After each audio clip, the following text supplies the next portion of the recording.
We all know Donald Trump catastrophically mismanaged the COVID-19 pandemic. When scientists warned him it was coming and posed a grave threat to America, he ignored them.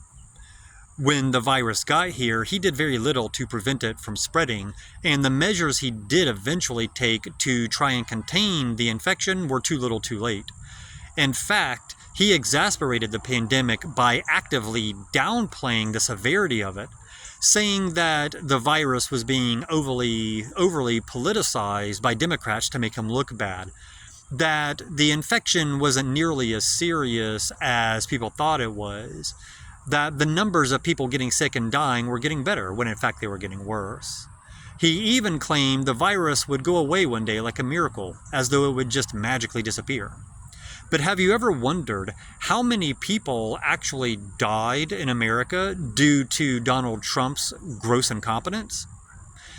The Lancet, which is one of the most respected and prominent medical journals in the world, compared Donald Trump's management of the COVID-19 pandemic to other industrialized nations. And what they found is if Trump had managed the COVID-19 crisis in a similar way to other developed nations, he could have spared approximately 40% of the 450,000 souls who died while he was in office.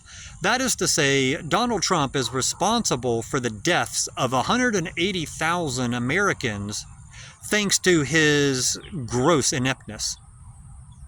Now, a lot of people will say, 180,000? No way, that's too many people. They would have died anyway. Trump's not responsible for that. Okay, fine. But you can't deny that his incredible ineptitude played a major part in killing a lot more people than actually had to die had he done a better job of managing the pandemic. So let's say that Donald Trump is only responsible for killing 100,000 people, or 10,000, or even 1,000.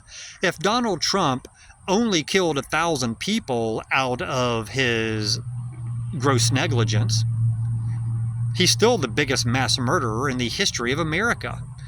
He still should be found culpable of criminal negligence, if not negligent homicide. How on earth can any decent human being still vote for a man who proved that the only thing he could really do well was make America graves again? I'm Ryan CRC, and this is The Truth Heals.